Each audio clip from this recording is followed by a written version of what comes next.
I picked the 68 GMC up a couple weeks ago, and in that time I've got it running, driving, and operational, and I've even shined it up a little bit with some unconventional cleaning methods that you may have seen in a previous video. And now that I've got it running good and looking good, I'm completely tearing it apart. Why, you ask? Well, we've got some trouble in the rust department. At first glance, it seemed like the floors on this old thing weren't in too bad a shape until I crawled underneath and I saw that all the bracing and the cab mounts are completely rotted out. So in order to properly make this repair, we do have to cut the whole floor out. And while we're at it, we're going to go ahead and replace the rocker panels as well as the inner and outer cab corners. Now, unfortunately, to make this repair, you do have to pull the cab off the frame along with the bed and all the front sheet metal. So I suppose we'll just start with the bed and work our way forward. All right. Be sweet if I could fit an impact under here. Easy. Definitely don't want to break these off.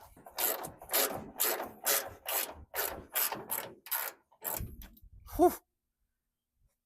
Already hot.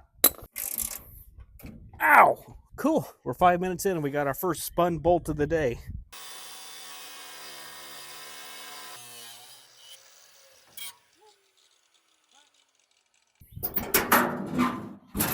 These ones just started spinning on me and I can't get the cutoff wheel to them underneath, so we got to cut them from the top.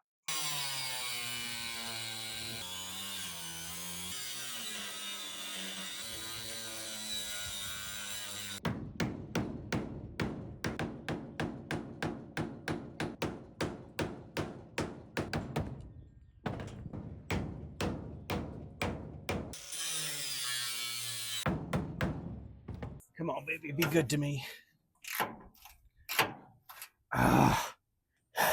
Okay, might as well just cut them all at this point.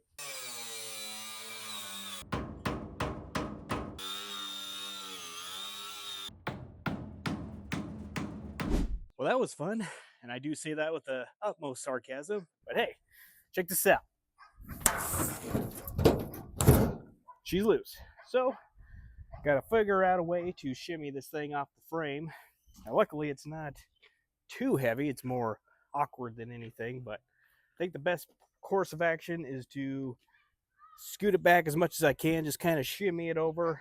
I'll put that backside on that pallet, kind of move the truck forward as the bed's slowly coming off the frame. Now, as I'm doing this, y'all are probably going to be screaming at me through your screens to take the tailgate off. And yeah, sure enough, it will save me about 50 pounds or so, but I want to keep the tailgate on because as I'm pulling this off, this whole bed's going to want to move and distort and everything. And keeping the tailgate on will keep it all nice and square for when I set it down on some jack stands.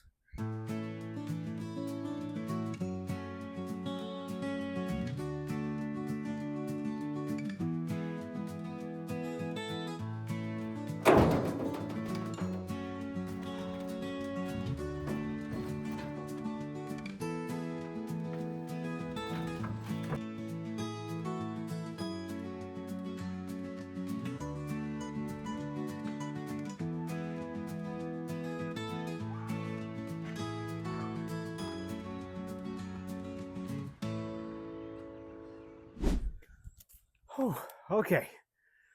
Well, that sucked, but we got her handled. It was, oh, hey, Roscoe. It's a neighborhood watch cat. Yeah, as mysteriously as he appeared, he was gone. Take my word for it, guys. If you've got friends that you can just call over and come help you with something like that, by golly, just do it. And I know they make bed lifts and stuff for plucking those things out of there, but I'm stubborn, if you can't tell. But hey, we got her whooped. So now, next step is go ahead and get this old girl into the carport. I don't know if we'll get the cab off today, but we'll sure give it the old college try. If we don't get it today, we'll just get it tomorrow. So.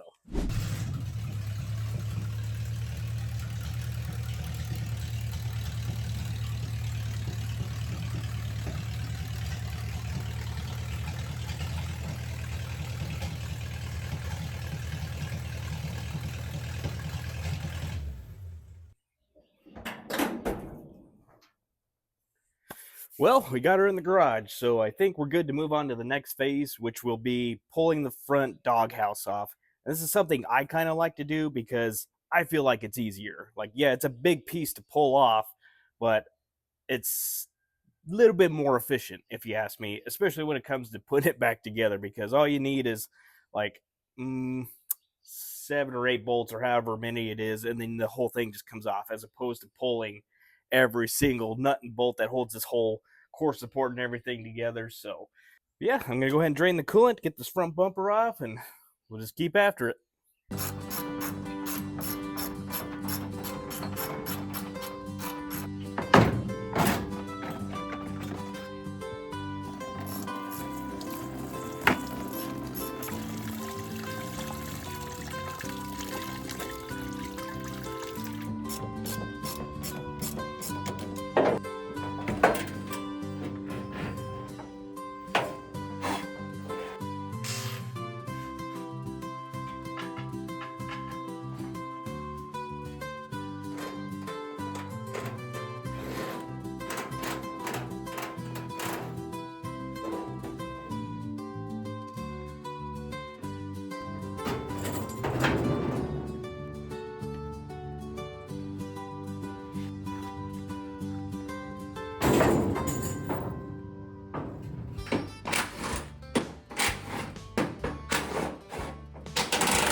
Well, guys, we got a little bit of daylight left, but I'm going to be honest with you. I am plumb wore out, but we got a lot done.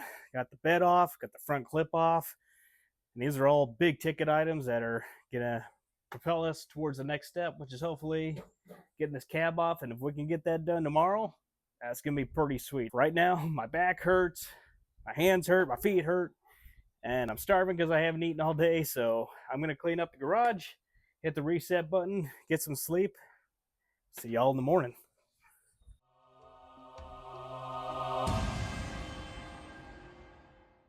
All right, well, a new day is upon us, and I'm ready to get back on this thing.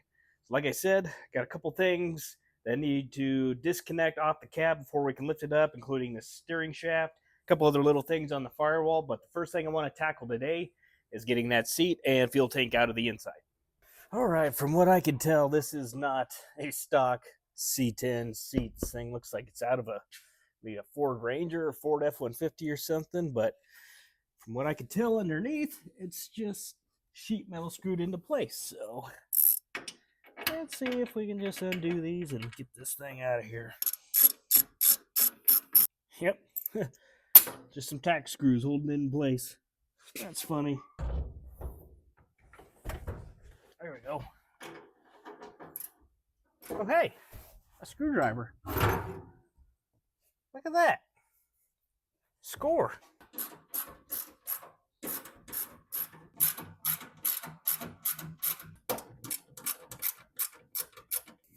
All right, she's loose.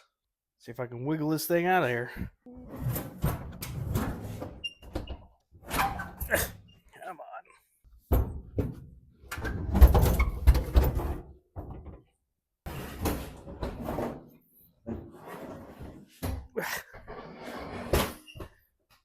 Whew. Ooh, yeah. Not gonna lie, I'm a little upset right now because I literally just put this fuel tank in not too long ago.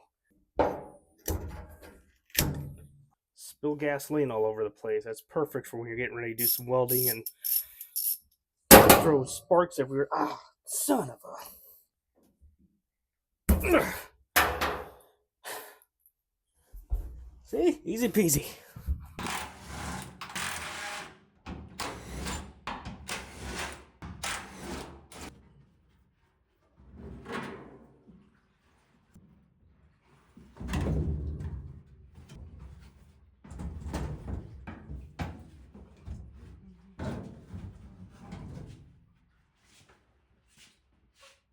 Well, that wasn't so bad. Luckily, the fuel tank only had like a couple gallons of gas in it, so that made it way easier.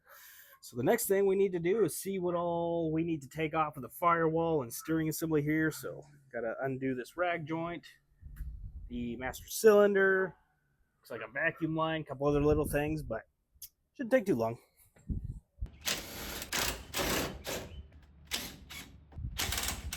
All right, I think I got everything undone off the firewall.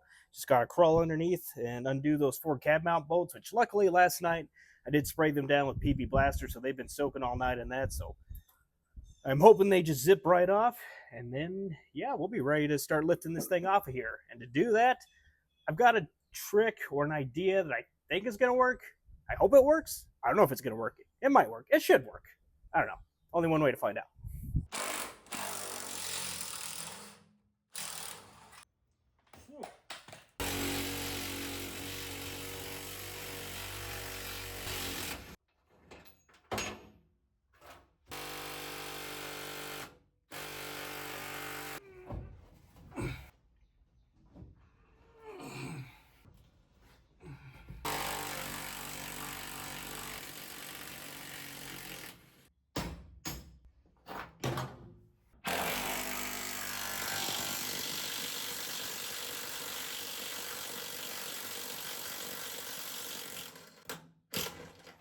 Well, y'all, we got ourselves a loose truck cab. I think, anyway. We'll find out really quick when I go to pick it up if it gets caught on something, but I'm pretty sure everything's good to go. I went ahead and undid the trans tunnel and the shifter linkage, so that's out of the way. So, yeah, I think we're ready to start popping this thing off the frame. So now you might be thinking, all right, Joel, what's this great big idea you had to lift this thing up and get it out of here without a lift? Well, let me just show you. Center blocks. Lots and lots of center blocks. 12 of them to be exact. Should be able to put 6 of them on each side, 3 in the front, 3 in the back. The basic principle is going to be lift one side of the cab up at a time and then set the pinch welds of the rocker panels on these. And ideally, that should, according to my calculations, give us enough height to roll the chassis out from underneath the cab. But there's only one way to find out.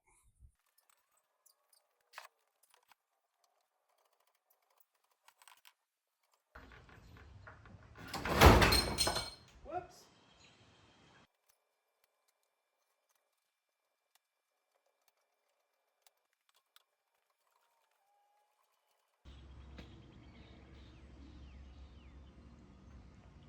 Whew. Well, that wasn't so bad. Only almost died once, which is a new record for me. But now we got a new problem. I can't roll the chassis out from under the cab because the center blocks are now in the way. So I have to scoot these center blocks over that way far enough to the edge where they're still on the pinch weld. And then I have to spin the rear ones 45 degrees that way so that they're parallel with the front ones to give me the best chance of being able to clear the rear wheels and get the chassis out from underneath the cab. So I'm going to play around with that for the rest of the evening, but I'm going to let you guys call it a day. We'll see you in the morning and see what other kind of damage we can get done.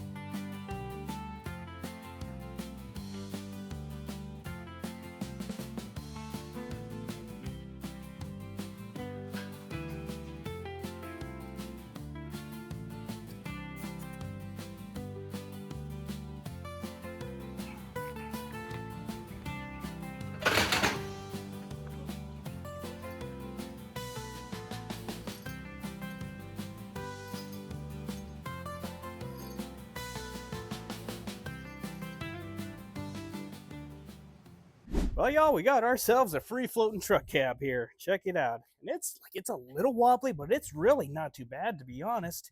But yeah, I got up this morning, I spun the center blocks around. I did end up having to remove the rear wheel so that there was enough room to kind of guide the frame and the rear axle past the center blocks. But after that, man, I just kind of used the floor jack. I was able to wiggle it out nice and easy, little by little, and just kind of used a brick to stop the front wheel so that the thing wouldn't roll out from underneath me. But yeah, it was actually not too bad after I got it all rolled out from underneath the cab. Just backed the chassis into place, and now it's ready for a good pressure wash. And eventually, I'll tear into the suspension and stuff on that, which not having the cab and the bed on there, that'll make that stuff a whole lot easier. But the next step is to actually cut out the entire floor so that we can make room and weld in the new floor. But that's gonna have to wait till next time because I need to get this video edited and sent out. So we're gonna chalk this up as part one of how to remove and replace the floor pans in a 67 to 72 C10 pickup. But at the very least, I hope this video helps you guys, give you somewhat of an idea on how you can remove an old truck cab without using a lift, without using a gantry crane, with all that expensive fancy equipment. And yes, it is a lot more work, and you may have to do a couple more extra visits to your chiropractor, but overall it is doable. And I mean, look, we're just doing this in a little 2-car garage, so kind of cool. It's a great video for you DIYers out there. But for right now, I'm going to get myself cleaned up, going to catalog some parts, get the garage ready to go so that we're ready to go for next week to get that floor pan in. But appreciate y'all watching. We'll see you next time.